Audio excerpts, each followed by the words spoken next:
अजय को गांव आए सिर्फ 2 दिन हुए थे। वह बचपन में कुछ सालों तक अपने दादा दादी के साथ इस गांव में रहा था, लेकिन उसके बाद परिवार शहर चला गया था। अब कई सालों बाद जब उसके दादा का निधन हो गया, तो वह उनके पुराने घर को देखने और कुछ कानूनी काम निपटाने यहां आया था। गांव में घुसते ही अजय को एक अजीब सा एहसास हुआ। रास्ते वीरान लग रहे थे, कई घर टूट चुके थे और कई लोगों ने गांव छोड़ दिया था। बचपन की यादों में जो गांव चहल पहल से भरा हुआ था, वह अब जैसे भूतों का बसेरा बन चुका था। दादा का घर गांव के आखिरी छोर पर था। चारों तरफ बड़े बड़े पीपल के पेड़ और एक पुराना कुआं। घर में कदम रखते ही अजय को ठंडक महसूस हुई, जबकि बाहर तेज गर्मी थी। इतना अजीब एहसास क्यों हो रहा है? उसने घर के अंदर का मुआयना किया। पुरानी लकड़ी की अलमारी अब भी वही थी, जहां वह उसे बचपन में छुपने के लिए इस्तेमाल करता था। दीवारों पर लगी तस्वीरें धूल से ढकी थीं और हर जगह मकड़ियों के जाले थे। उसे लग रहा था कि यह जगह उसके दादा के जाने के साथ ही वीरान हो चुकी थी। शाम होते ही गांव के प्रधान हरि काका मिलने आए। अजय बेटा, सूरज ढलने के बाद बाहर मत निकलना। खासकर कुएं के पास तो भूल कर भी मत जाना। अजय को यह सुनकर हंसी आ गई। हरी काका, ये सब अंधविश्वास है। मैं शहर में पला बड़ा हूँ, भूत प्रेत जैसी बातों में विश्वास नहीं करता। हरि काका ने गहरी सांस ली। मानो या ना मानो, पर इस गांव में कुछ तो है, कुछ ऐसा जिसे हम समझ नहीं पाए हैं, लेकिन महसूस जरूर करते हैं। अजय ने उनकी बातों को मजाक में लिया और रात को अपने कमरे में चला गया। लेकिन जैसे ही घड़ी ने 12 बजाए, कुछ अजीब होने लगा। कमरे की खिड़की अपने आप खुल गई, जबकि बाहर कोई हवा नहीं थी। पर्दे हवा में लहराने लगे और अचानक उसे एक धीमी सी सरसराहट सुनाई दी, जैसे कोई बहुत धीमे स्वर में उसका नाम पुकार रहा हो। अजय, अजय। उसका दिल तेजी से धड़कने लगा। उसने हिम्मत करके खिड़की से झांका, लेकिन बाहर अंधेरे के अलावा कुछ नहीं था। तभी उसे कुएं की तरफ एक हल्की सफेद परछाई हिलती हुई दिखाई दी। वह जल्दी से खिड़की बंद करके बिस्तर में दुबक गया, लेकिन उसे महसूस हो रहा था कि कोई उसके कमरे के बाहर खड़ा था। धीरे धीरे दरवाजे पर खटखटाहट हुई। कौन है?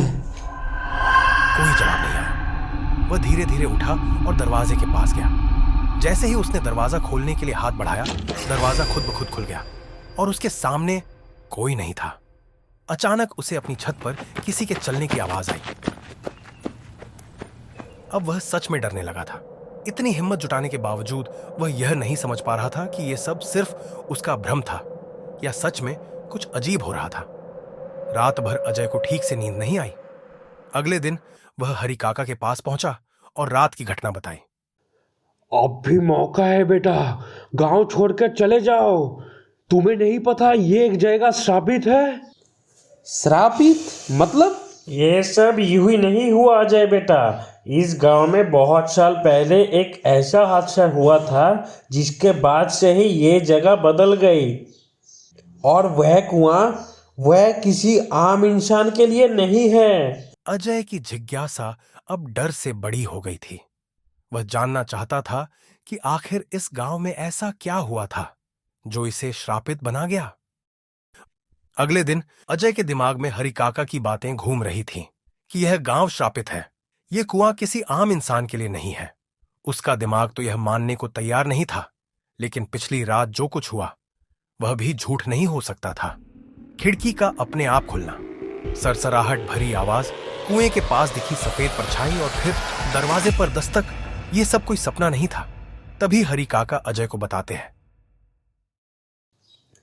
आज से करीब 50 साल पहले ये गांव बहुत खुशहाल था। लोग मेहनत मजदूरी करके अपना जीवन व्यतीत करते थे। लेकिन फिर एक रात कुछ ऐसा हुआ जिसने इस गांव को हमेशा के लिए बदल दिया।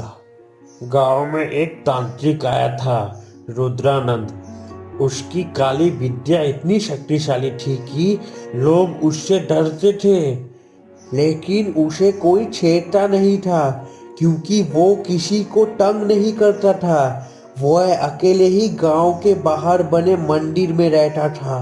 रात के समय तंत्र साधना करता था। तो फिर गांव पर श्राप क्यों आया? गांव में कुछ लड़कों ने शरारत में उसके तंत्र साधना वाले सामान को कुएं में फेंक दिया। उन्हें लगा कि वह बस एक साधारण बाबा के साथ मजाक कर रहे हैं, लेकिन वो नहीं जानते थे कि उन्होंने बहुत बड़ा अपराध कर दिया है। अजय ध्यान से सुन रहा था। रुद्रानंद ने उन लड़कों को खूब चेताया, लेकिन वो नहीं माने। गुस्से में आकर तांत्रिक ने गांव को श्राप दे दिया। उसने कहा, अब से हर पूर्णिमा की रात इस गांव में अंधेरा राज करेगा। तुम सब देखोगे कि कैसे तुम्हारा अपनी ही गांव तुम्हें निकल जाएगा। पहली ही पूर्णिमा की रात गांव में अजीब घटनाएं होने लगी। कुछ लोगों ने कुएं के पास सफेद परछाइयां देखी, किसी को अजीब आवाज सुनाई दी और कुछ लोग तो रात में गायब ही हो गए। फिर एक दिन तांत्रिक भी अचानक मर गया, लेकिन उसके मरने के बाद लोगों ने जो देखा वह और भी भयानक था। तांत्रिक की लाश कुएं के अंदर से निकली, लेकिन किसी ने उसे मारा नहीं था। ऐसा लग रहा था कि कोई अदृश्य शक्ति उसे अंदर खींचकर मार चुकी थी। अजय के रोंगटे खड़े हो गए, लेकिन फिर भी हरि काका की बातों के बावजूद अजय ने ठान लिया कि वह रात को कुएं के पास जाकर खुद देखेगा कि वहां आखिर क्या है। शाम होते ही गांव के लोग अपने अपने घरों में चले गए। अगर तू रात को बाहर निकला तो हो सकता है कि सुबह तक तू खुद भी ना बचे। लेकिन अजय के अंदर एक अजीब सा जिद्दीपन था। उसने रात के 12 बजे का इंतजार किया और फिर टॉर्च लेकर कुएं की तरफ बढ़ गया। जैसे ही वह कुएं के करीब पहुंचा, उसे लगा कि हवा भारी हो गई है। एक अजीब सी ठंडक उसके शरीर को जकड़ने लगी। फिर अचानक कुएं के अंदर से सिसकियों की आवाज आने लगी। बचाओ, कोई तो बचाओ। अजय के दिल की धड़कन तेज हो गई। ये आवाज किसी औरत की थी। कौन है वह? कोई जवाब नहीं आया, लेकिन अगले ही पल कुएं से ठंडी हवा का एक झोंका उठा और अजय को ऐसा लगा जैसे कोई शक्ति चीज उसे अपनी तरफ खींच रही हो। छोड़ो मुझे। अजय ने जोर से चीखकर पीछे हटने की कोशिश की, लेकिन उसका शरीर जड़ हो गया था। उसकी टॉर्च गिर गई और अब उसके चारों तरफ बस अंधेरा था। तभी तूने मुझे बुलाया, अब मैं तुझे नहीं छोड़ूंगी। और अगले ही पल अजय को महसूस हुआ कि किसी ने उसके कंधे पर बर्फ जैसी ठंडी उंगलियां रख दी है। उसकी सांस अटक गई। उसने धीरे धीरे गर्दन घुमाई और जो उसने देखा उसने उसके होश उड़ा दिए। कुएं के पास एक सफेद साड़ी में लिपटी औरत खड़ी थी।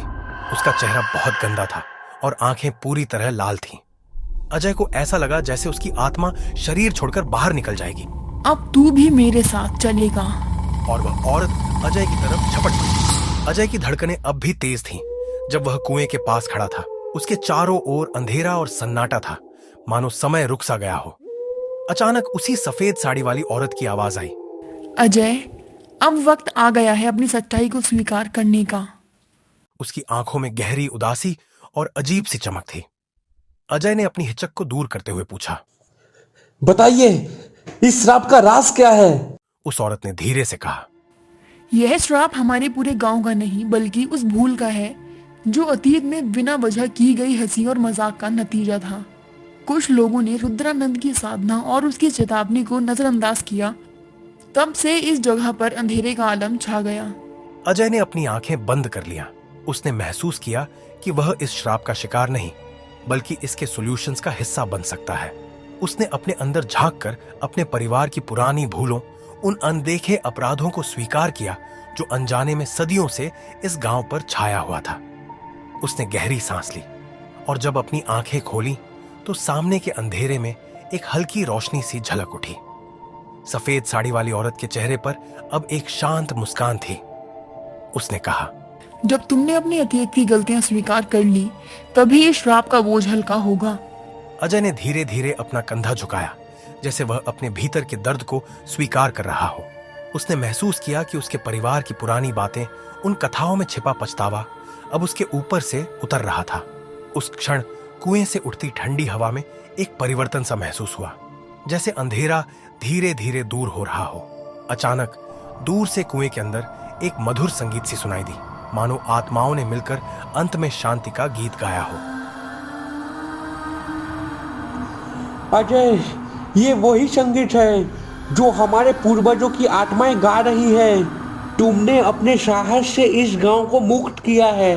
हरि काका की चेतावनी, रुद्रानंद की उकसाहट और गांव के अनगिनत दर्द भरे किस्से अब एक शांत विराम में बदल गए थे। तभी सफेद साड़ी वाली औरत ने धीरे से कहा, अजय, तुमने अपने दिल की गहराइयों में झांककर सच्चाई को स्वीकार कर लिया है। अब तुम्हारे इस साहस से हमारे सारे दुख और श्राप का अंत होगा। उस रात के बाद से गांव में एक नई सुबह की किरण उग आई। लोगों ने महसूस किया कि अतीत के कष्ट अब उनके ऊपर भारी नहीं है। अजय, जिसने अपने डर और गलतियां स्वीकार की थी, वह गांव के लिए एक नया संदेश लेकर आया कि सच्चाई को अपनाने से ही मुक्ति संभव है। तो दोस्तों, ये कहानी यही समाप्त होती है। उम्मीद है कि यह वीडियो आपको बेहद पसंद आई हो। ऐसी ही और इंटरेस्टिंग हॉरर स्टोरीज के लिए हमारे साथ जुड़िए। मिलते हैं अगली वीडियो में, तब तक के लिए अपना ख्याल रखें।